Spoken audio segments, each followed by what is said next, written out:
Hörmətli müəllimlər, dəyərli valideynlər, əziz şagird yoldaşlarım və sağlam gələcək naminə düşünən bütün dinləyicilər. Bugün efirimizdə insan sağlamlığı, tibbi maarifləndirmə və cəmiyyətin həssas qruplarına göstərilən diqqət haqqında danışacağıq. Sizi Lənkəran rayon Yuxarı Nüvədi Kənd Tam Orta Ümumi Təhsil Məktəbinin radiosu Gələcəyin İşığı FM-in növbəti buraxılışında salamlayıram. Mən məktəbimizin 7B sinif şagirdi Qurbanzadə Zəhra. 17 aprel Ümumdünya Hemofiliya günü münasibətilə hemofiliya xəstəliyi olan tibbi xüsusiyyətləri, sosial əhəmiyyəti və bu sahədə aparılan maarifləndirmə tədbirləri barədə ətraflı məlumat verəcəyim. Ümumdünya Hemofiliya günü 1989-cu ildən etibarən World Federation Hemophilia tərəfindən təsis edilmişdir. Bu tarix təsadüfi seçilməmişdir. 17 aprel həmin federasiyanın yaradıcısı olan Frank Schnabelin doğum günüdür. Məqsəd hemofiliya və digər qan laxtalanma pozğunluqları haqqında cəmiyyəti məlumatlandırmaq, xəstələrin hüquqlarını müdafiə etmək və müalicə imkanlarını genişləndirməkdir. Hemofiliya irsi qan xəstəliyidir. Bu xəstəlik zamanı qanın laxtalanma mexanizmi pozulur. Bu normal halda insan orqanizmində qanaxma baş verdikdə laxtalanma faktorları adlanan xüsusi zülallar aktivləşir və qanaxmanın qarşısını alır. Hemofiliya xəstələrində isə bu faktorların biri ya çatışmır, ya da kifayət qədər aktiv olmur. Nəticədə qanaxma uzun müddət davam edə bilər. Hemofiliyanın əsas iki forması mövcuddur: hemofiliya A və hemofiliya B. Hemofiliya zamanı 8 laxtalanma faktoru, hemofiliya B zamanı isə 9 faktor çatışmazlığı müşahidə olunur. Xəstəlik əsasən irsi xarakter daşıyır və daha çox oğlan uşaqlarında rast gəlinir. Bunun səbəbi genetik xüsusiyyətlərlə bağlıdır. İstatistik məlumatlara əsasən dünyada təxminən hər 10 min nəfərdən biri hemofiliya ilə yaşayır. Lakin çox ölkələrdə diaqnostika insanların məhdudluğu ilə səbəbindən real rəqəmlər daha yüksək ola bilər. Bu fakt tibbi maarifləndirmənin nə qədər vacib olduğunu göstərir. Hemofiliya xəstələri üçün ən təhlükəli vəziyyət nəzarətsiz daxili qanaxmalardır. Xüsusilə oynaq nahiyəsində baş verən qanaxmalar uzunmüddətli fəsadlara səbəb ola bilər. Müalicə olunmadıqda bu vəziyyət hərəkət məhdudiyyətinə və əlilliyyət gətirib çıxara bilər. Buna görə də erkən diaqnostika və davamlı tibbi nəzarət həyati əhəmiyyət daşıyır.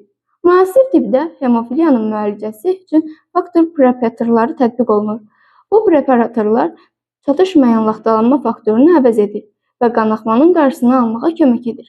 Son illərdə gen terapiyası sahəsində aparılan tədqiqatlar ümidverici nəticələr göstərir. Bu istiqamətdə aparılan elmi işlər gələcəkdə hemofiliyanın daha effektiv müalicəsinə imkan yarada bilər. Hemofiliya yalnız tibbi problem deyil, həm də sosial məsələdir. Xəstələr və onların ailələri psixoloji və sosial dəstəyə ehtiyac duyurlar. Maarifləndirmə tədbirləri cəmiyyətdə yanlış təsəvvürlərin aradan qaldırılmasına xidmət edir. Hemofiliya yoluxucu xəstəlik deyil və gündəlik ünsiyyət zamanı təhlükə yaratmır. Bu barədə düzgün məlumatın yayılması sosial inteqrasiyanı gücləndirir. Təhsil müəssisələrinin rolu bu baxımdan xüsusi qeyd olunmalıdır. Məktəblərdə sağlam həyat tarzı və tibbi biliklərin təbliği şagirdlərin dünya görüşünü genişləndirir. Sağlamlıq haqqında biliklər yalnız biologiya dərsinin mövzusu deyil, həm də həyat bacarığıdır. Şagirdlər xəstəliklərin mahiyyətini anladıqca daha anlayışlı və empatik yanaşma nümayiş etdirirlər.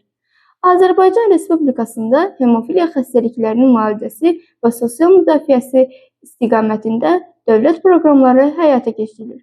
Müvafiq tibb müəssisələrində faktor preparatorları ilə təminat həyat keçirilir və xəstələrə daim nəzarətdə saxlanılır. Bu insan sağlamlığının dövlət sayəsində prioritet olduğunu göstərir. Əziz şagird yoldaşlarım, sağlamlıq hər bir insanın ən qiymətli sərvətidir. Lakin bəzi insanlar genetik xüsusiyyətlərə görə müəyyən çətinliklərlə üzləşir. Onlara qarşı anlayışlı olmaq, dəstək göstərmək və maarifləndirmə işlərində faal iştirak etmək bizim vətəndaşlıq borcumuzdur. Elm daim inkişaf edir. tibbi tədqiqatlar nəticəsində bir zamanlar müalicəsi mümkün olmayan xəstəliklər bu gün nəzarət altına alınır. Hemofiliya sahəsində aparılan araşdırmalar da ümidverici nəticələr verir. Ola bilsin ki, gələcəkdə bu xəstəliyin tam müalicəsi mümkün olacaq. Bu isə elmin gücünü və insan ağlının imkanlarını bir daha sübut edir. Ümumdünya Hemofiliya günü bizə xatırladır ki, sağlamlıq mövzusu yalnız xəstəxanalarda deyil, cəmiyyətin hər bir üzvünün gündəmində olmalıdır. Maarifləndirmə, empatiya və sosial məsuliyyət sağlam cəmiyyətin əsas göstəriciləridir. Gəlin bu günü tibbi biliklərimizi artırmaq, sağlam həyat tərzinə daha ciddi yanaşmaq və həssas qruplara qarşı diqqətimizi gücləndirmək üçün fürsət kimi dəyərləndirək. Unutmayaq ki, güclü cəmiyyət sağlam fərdlərin formalaşır. Mən 7B sinif şagirdi Qurbanzadə Zəhra Gələcəyin İşığı FM radiosunun bugünkü buraxılışında hemofiliya haqqında geniş məlumatı sizinlə bölüşdüm. Ümid edirəm ki, bu mövzu hər birinizdə həm bilik, həm də mərhəmət hissini daha da möhkəmləndirdi. Sağlamlığı qoruyaq, elmi dəstəkləyək və bir-birimizə qarşı daha anlayışlı olaq. Diqqətinizə görə təşəkkür edirəm. Növbəti efirlərdə görüşənədək.